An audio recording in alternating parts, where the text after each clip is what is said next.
Hello students, हम बात कर रहे थे, टॉपिक था हमारा वायुमंडल एटमॉस्फेयर। हमारा टॉपिक था composition of the atmosphere,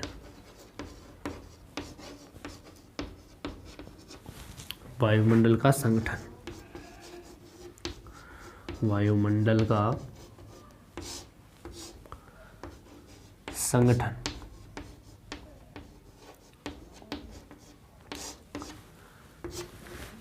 composition of the atmosphere. हमने वायुमंडल के बारे में सामान्य जानकारी हासिल की, जिसमें हमने उसके अंदर जो आणविक जो तत्व होते हैं जो कि धरातल के समीप होते हैं, उस तत्वों का भार सबसे ज़्यादा धरातल के पास में होता है। ये हमने बात की। पृथ्वी की उत्पत्ति से संबंधित बात की हमने। डीगैसिंग प्रोसेस, वाष्पन चक्रीय व्यवस्था, और जो रासायनिक संश्लेषण है, प्रकाश संश्लेषण की प्रक्रिया को देखा, जिसके कारण प्रकाश संश्लेषण के कारण धरातल पर या वायुमंडल में ऑक्सीजन का निर्माण हुआ था। हमने इतना देखने के बाद में हमने कहा कि वायुमंडल के संगठन में हम 3 तत्वों को पढ़ते हैं। एक तो हम पढ़ते हैं यहाँ पर गैस, एक होता है इसके संगठन में यहाँ पे जलवाष्प ड्रॉपलेट्स, और एक होता है यहाँ पे वायवीय कण एरोसॉल्स।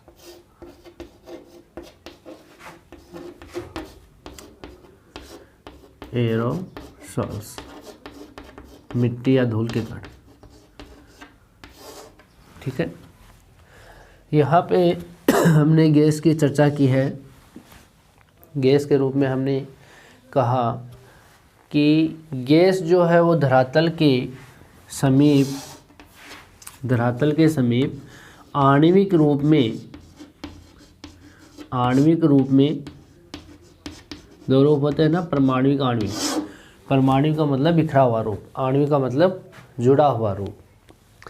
आणविक रूप में भारी होने के कारण ये धरातल के पास में होती हैं, और जो परमाणविक रूप होता है, जो हल्की गैसें होती हैं, वो धरातल से ऊंचाई पर होती है, दूरी पर होती है।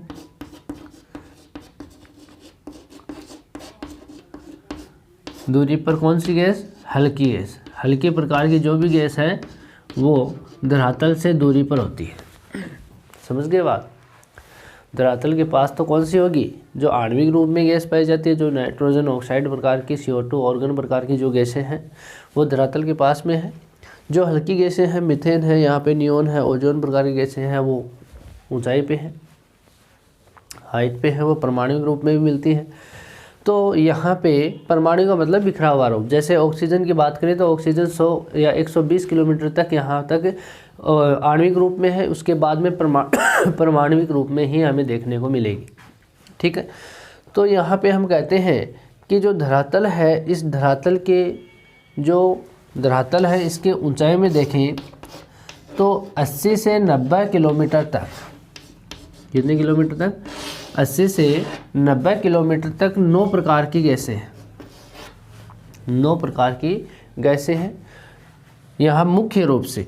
गैसें तो और भी है, लेकिन ये मुख्य गैसें हैं, जिसमें हमने 4 मुख्य गैसों की तो चर्चा की थी। जिसमें मुख्य गैसें कौन सी है? नाइट्रोजन है। कौन सी है? नाइट्रोजन है। इसमें हम ऑक्सीजन की बात करें, ऑक्सीजन है, ऑर्गन है, और कार्बन डाइऑक्साइड है। कार्बन डाइऑक्साइड, ये तो मुख्य गैसें हैं। इनकी मात्रा सबसे ज़्यादा धरातल पर इसकी मात्रा वो तो है 78.08%। इसकी मात्रा वो 20.95%। इसकी मात्रा वो 0.9%, और इसकी मात्रा 0.036%। तो हम इनको देख सकते हैं कि ये धरातल पर सर्वाधिक गैस है, सर्वाधिक मात्रा की गैसें हैं। जो कि धरातल के समीप ही पाई जाती हैं। कौन कौन सी हैं? Nitrogen, oxygen, organ, carbon. इसके अंदर 9 गैसों में और गैसें जो हैं उनके अंदर नियोन है, नियोन, हीलियम, हीलियम है, मीथेन है, क्रिप्टॉन है और यहाँ पे हाइड्रोजन है और हमने ओजोन की चर्चा की, वो 13वें नंबर पे है। ठीक है, इतनी बातें हमने कर ली थी। यहाँ पे अब जो बातें करने जा रहे हैं इन गैसों की कर रहे हैं। हम 4 गैसों की बातें करेंगे। कौन कौन सी गैसों की बातें करेंगे? हम नाइट्रोजन की बात करेंगे, हम ऑक्सीजन की बात करेंगे, ऑर्गन, कार्बन डाइऑक्साइड। सबसे पहले हम बात करते हैं नाइट्रोजन की। नाइट्रोजन जो गैस है इसको 1772 में एक विद्वान था रदरफोर्ड। कौन था? रदरफोर्ड। इस रदरफोर्ड नामक विद्वान ने इस गैस की पहचान की। क्या की? पहचान करने के बाद में इस गैस का नाम या इस गैस को कहने लगे मेफेटिक एयर। क्या कहने लगे? मेफेटिक एयर कहने लगे। इस गैस की पहचान किसने की? रदरफोर्ड ने। रदरफोर्ड ने कब की? 1772 ईस्वी में। ठीक है, इस गैस के हम प्राकृतिक रूप से देखें, किस रूप में? प्राकृतिक यानी नेचुरल रूप में अगर देखें तो इसके 7 रूप हैं। किसके हैं 7 रूप में? इस नाइट्रोजन के हैं। नाइट्रोजन जो गैस है, इस गैस के कितने रूप हैं? 7 रूप हैं। और वो 7 रूप कौन कौन से हैं? 7 रूपों में पाई जाती है गैस धरातल पर। सबसे पहले बात करें हम तो N2O, पहला प्रकार इसका 7 रूपों में पाई जाती है। तो पहला रूप जो है वो N2O है, जिसको हम कहते हैं नाइट्रस ऑक्साइड्स।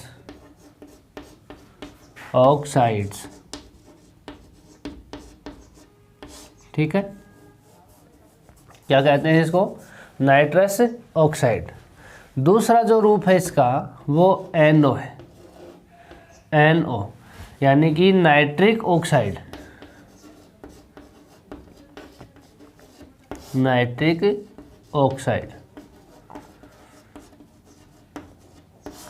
और रूप देखें इसके तो तीसरा जो रूप है वो है N2। इसको क्या कहते हैं? आणविक नाइट्रोजन।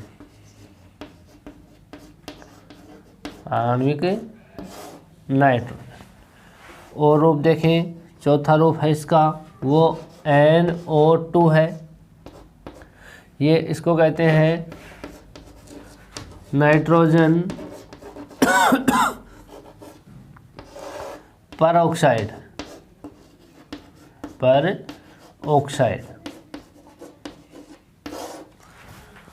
फिर अगला प्रकार जो है इसका वो है NH का।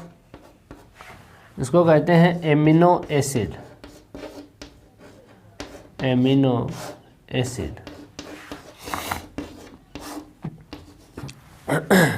फिर अगला प्रकार है इसका, छठा प्रकार जो है वो है NH3। इसका इस रूप को कहते हैं अमोनिया। क्या कहते हैं इसको? अमोनिया कहते हैं। और जो अगला प्रकार है वो है NHNO3। इसको कहते हैं नाइट्रस एसिड्स। क्या कहते हैं इसको? Nitrous acids. ये 7 रूप हैं। नाइट्रोजन के 7 रूप हैं जो कि प्राकृतिक रूप से माने जाते हैं। N2O का मतलब हो गया नाइट्रस ऑक्साइड। NO का मतलब हो गया नाइट्रिक ऑक्साइड, N2 का मतलब हो गया आणविक नाइट्रोजन, NO2 का मतलब हो गया नाइट्रोजन पर ऑक्साइड, NH का मतलब हो गया अमीनो एसिड, NH3 का मतलब हो गया अमोनिया, HNO3 का मतलब हो गया नाइट्रस एसिड्स। ठीक है, सबसे जो महत्वपूर्ण है इसमें इसका रूप वो है ये वाला NH एमिनो एसिड। ये जीवधारियों के लिए बहुत ही महत्वपूर्ण है। किसके लिए है? जीवधारियों के लिए। क्यों है जीवधारियों के लिए? जीवधारियों के लिए महत्वपूर्ण क्यों है ये? क्योंकि इसी से क्या होता है, क्योंकि इसी से प्रोटीन का निर्माण होता है। किसका निर्माण होता है? प्रोटीन का निर्माण। समझ गए बात? ये जो रूप है इसका NH एमिनो एसिड प्रकार का, जो जीवधारियों के लिए महत्वपूर्ण है। क्यों है? क्योंकि ये प्रोटीन का निर्माण करता है। ठीक है, ये 7 रूप आप ध्यान में रखोगे। प्राकृतिक रूप से नाइट्रोजन के 7 रूप हैं। कोई भी नाम है तो वो नाइट्रोजन ही है। ठीक है, यानी नाइट्रस ऑक्साइड, नाइट्रिक ऑक्साइड, आणविक nitrogen, nitrogen peroxide, amino acid, ammonia, nitrous acids. ठीक है, इस रूपों के कारण हम इसको नाइट्रोजन कहते हैं। 7 रूप हैं। फिर हम बात करते हैं अगली गैस की। अगली गैस कौन सी है? ऑक्सीजन। अगली जो गैस ऑक्सीजन O2। दो परमाणु 2 एटम के बनने से बनती है। O+O 2 एटम है, इनसे क्या बनता है? O2। ये तो परमाणविक रूप है इसका, ये आणविक रूप है इसका। ये तो क्या है? आणविक। और ये क्या है? परमाणविक।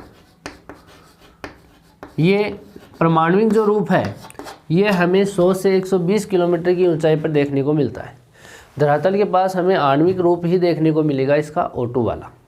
ठीक है, यहाँ पे गए हैं तो ये गैस है वो 100 किलोमीटर से अधिक ऊंचाई पर परमाणु रूप में मिलती है। ठीक है, इससे अधिक अगर हम देखेंगे तो इसकी ऊंचाई 120 किलोमीटर तक ही पाई जाती है। 120 किलोमीटर तक। इस ऑक्सीजन जो गैस है इसकी खोज जिसने की थी वो है विलियम सीले। खोज किसने की इसकी?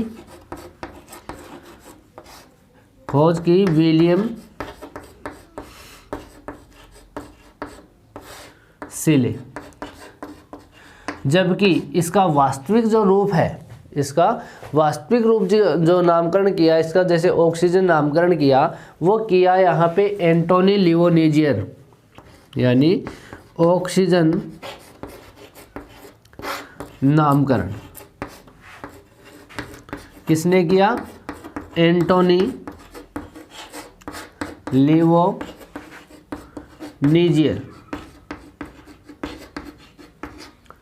ठीक है, एंटोनी लिवोनीजियर ने इसका क्या किया? ऑक्सीजन नामकरण किया। फिर हम बात करें तो प्रारंभिक जो वायुमंडल था उसमें ऑक्सीजन का जो वर्तमान स्तर पहुंचा है वो कैसे पहुंचा? वनस्पतियों के प्रकाश संश्लेषण के कारण वहां पे पहुंचा है, जिसके कारण वहां पे जो जीव हैं, जीवों की उत्पत्ति निश्चित हुई वहां पे। जैसे जीव हुए कैसे वायुमंडल में या धरातल पर? जब ऑक्सीजन की उत्पत्ति हो चुकी थी। कब हुई है? प्रारंभिक वायुमंडल के बाद में प्रकाश संश्लेषण, यानी वनस्पतियों के प्रकाश संश्लेषण से ऑक्सीजन की उत्पत्ति मानी जाती है, जो जीवधारियों के लिए बहुत ही महत्वपूर्ण होती है। ठीक है, अगली जो गैस है वो है ऑर्गन। कौन सी गैस है? ऑर्गन, जो कि 0.93% यहाँ धरातल के अंदर, यहाँ पर धरातल पर वायुमंडल में पाई जाती है। इस गैस की जो खोज की या इस गैस का जो विज्ञानी है वो है यहाँ पे केवेंडिश। इस विद्वान ने इस गैस की खोज किया, इसको जाना।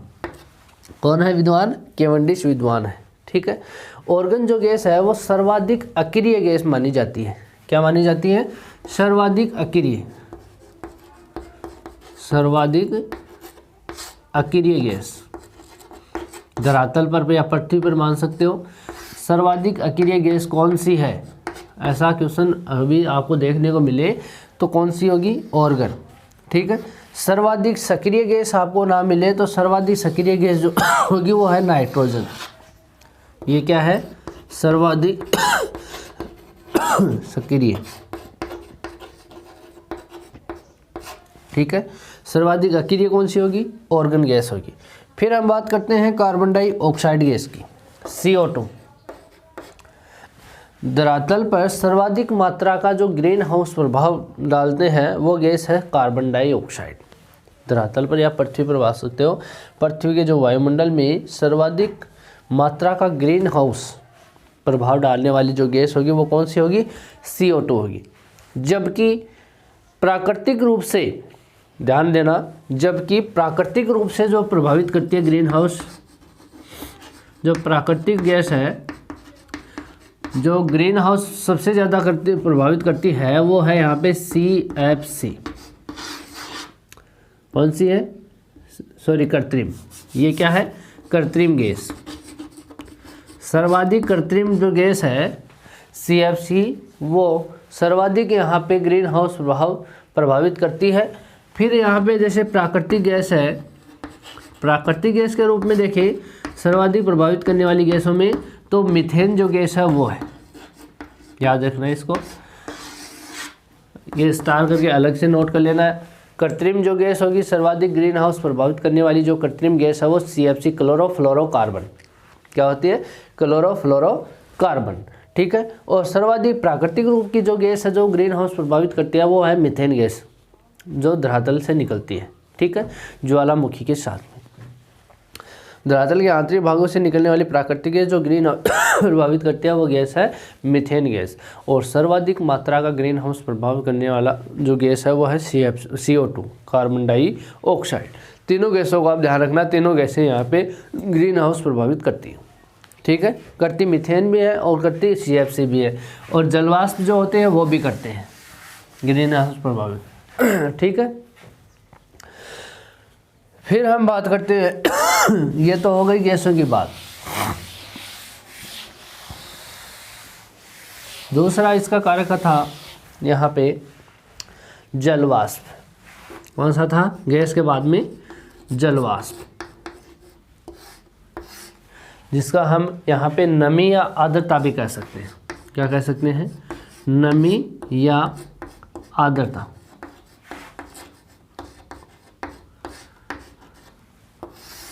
ये जो जलवाष्प है या नमी आर्द्रता है, ये धरातल के पास में 5 किलोमीटर हाइट तक, कितनी हाइट तक? 5 किलोमीटर हाइट तक इसका 90% भाग पाया जाता है। कितना? 90%। कितनी दूरी तक? 5 किलोमीटर तक धरातल है। धरातल से 5 किलोमीटर वायुमंडल है। वायुमंडल के अंदर 5 किलोमीटर की हाइट तक 90% ये नमी आर्द्रता जलवाष्प में पाई जाती है, ठीक है। ये जलवाष्प ही हैं जो कि वायुमंडलीय जो मौसमी परिघटनाएं हैं उनको उत्पन्न करती हैं। उनको प्रभावित करने वाले जो कारक में हम बात करें मौसमी में, तो वो जलवाष्प ही है सबसे महत्वपूर्ण पार्ट, ठीक है। निम्न अक्षांश से जैसे हम बात करें ये जलवाष्प के कण होते कहाँ पर है सबसे ज़्यादा? ये 0 डिग्री वाली रेखा है, सूर्य की किरणें साल भर यहाँ पर सीधी पड़ती है, कर्क रेखा तक और मकर रेखा तक। इस क्षेत्र में जो जल है वो वाष्पित होकर के और वायुमंडल में पहुँचता रहता है। तो सबसे ज़्यादा जो जलवाष्प के कण है वो तो है इस एरिया में। कौन से क्षेत्र में है? इस क्षेत्र में। और जैसे जैसे हम उच्च अक्षांश की ओर बढ़ेंगे वहाँ पे जलवाष्प होगा कम। जलवाष्प क्या होगा? कम। यहाँ जलवाष्प क्या है? ज़्यादा, ठीक है। अब यूँ कह सकते हो, क्या कहोगे? निम्न अक्षांशों से उच्च अक्षांशों की ओर आने पर या जाने पर जलवाष्प की मात्रा में निरंतर कमी होती जाती। देखो इसकी लैंग्वेज क्या है?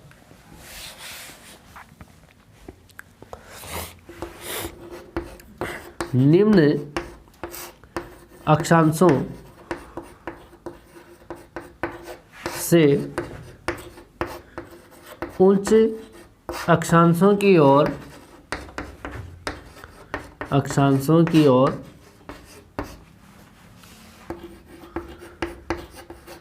जाने पर जलवाष्प की मात्रा में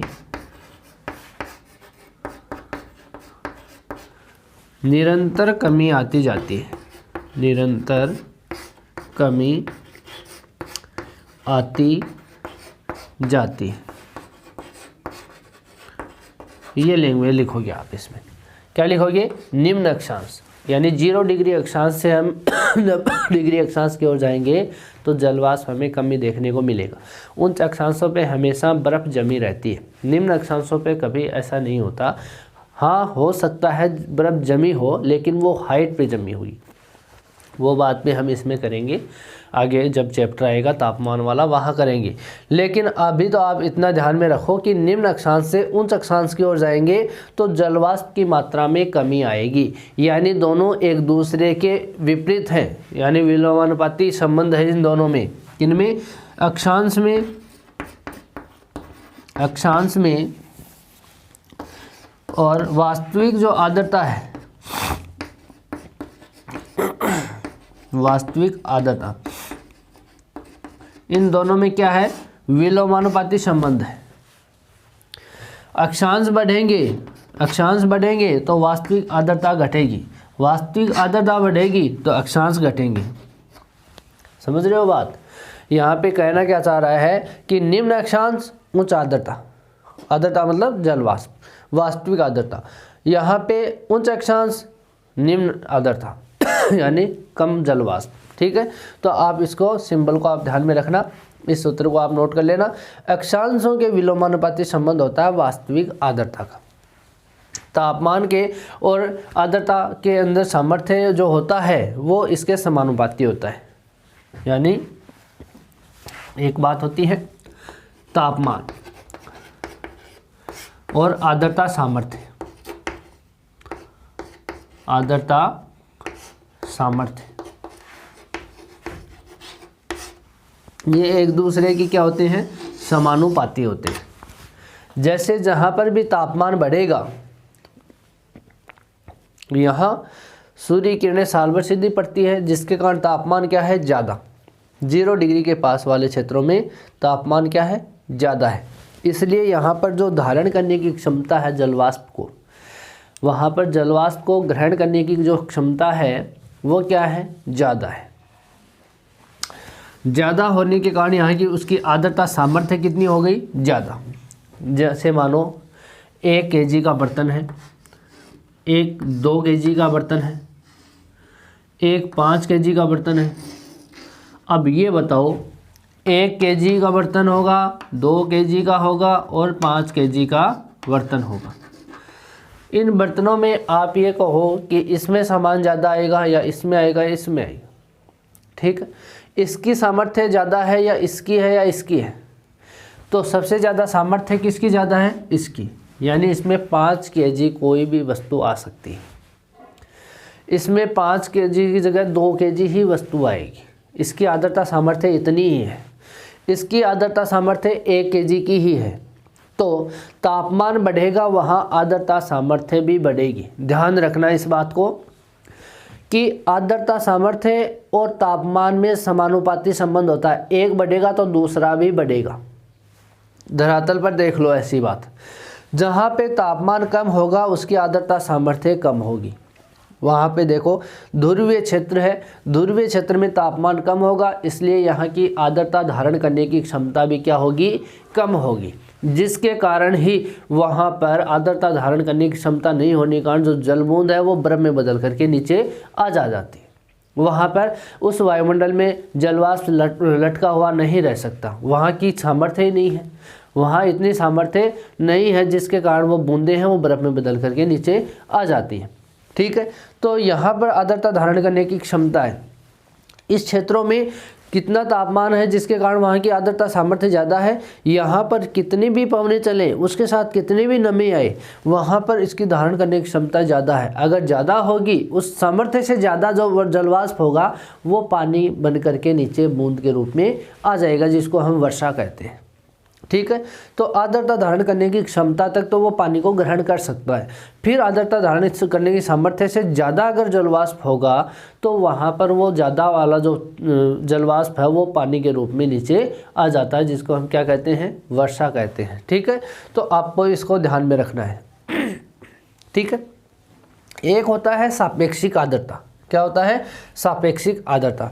सापेक्षिक आर्द्रता वह होती है जो एक्चुअल, एक तो जो आर्द्रता होती है वास्तविक आर्द्रता।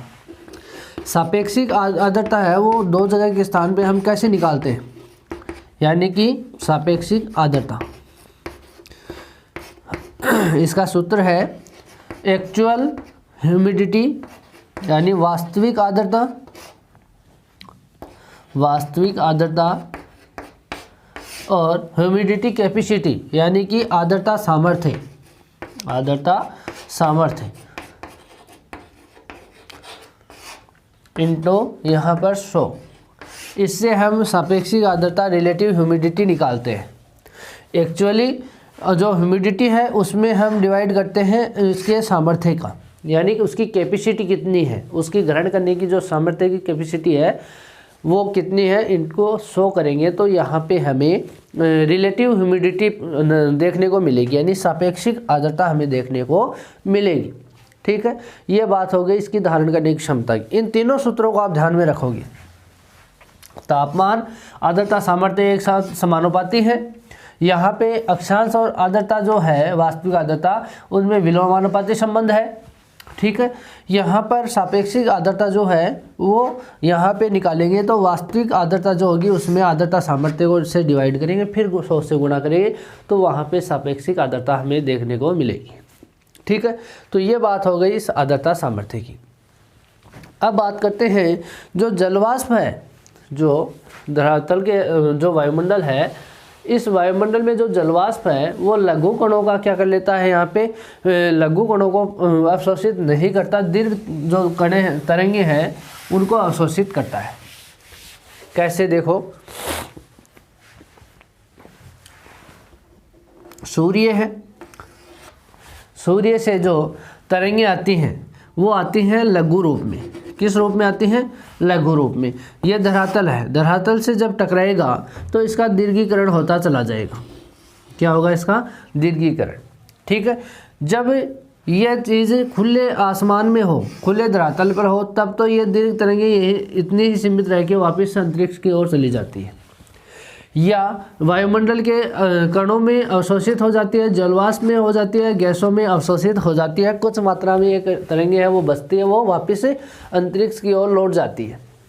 आती किस रूप में है? लघु रूप में। टकरा कर जाती है दीर्घ रूप में, और इसको पार्थिव तरंग में बोलते हैं। क्या बोलते हैं इसको? पार्थिव तरंग। अब मुझे ये बताओ कि यहाँ ये पानी की एक क्या है? बूंद है। क्या है ये? बूंद है। यहाँ से अगर उसकी श्रृंग और गर्त वाली जो आवृत्ति है वो छोटी है और इसकी गति क्या है? तेज है, तो ये इस बूंद से होकर के निकल जाएगी। ठीक है, और जब यहाँ से मान लो ये टकरा करके और यहाँ से जाएगी तो ये धीरे जाएगी, इसकी गति मंद बढ़ जाएगी, टकरा कर जा रही है, दीर्घ रूप हो रहा है। तो ये दीर्घ रूप जो होगा इसका, ये दीर्घ रूप जो होते ही ये पानी के अंदर से निकलेगी तो इसके अंदर क्या हो जाएगी? अवशोषित हो जाएगी। ठीक है, ये गुप्त उष्मा पैदा करेगी उस जलवाष्प की बूंद में। क्या करेगी? गुप्त उष्मा। जैसे आपको फॉर एग्जांपल बताएं, गेहूं की जो रोटी है वो रोटी फूलती है। ठीक है, गेहूं की रोटी फूलती है तो उसके अंदर भाप रहती है जो हमें दिखाई नहीं देती, वो गुप्त उष्मा है। वो क्या है? गुप्त उष्मा। उसका तापमान से भी ज़्यादा होता है।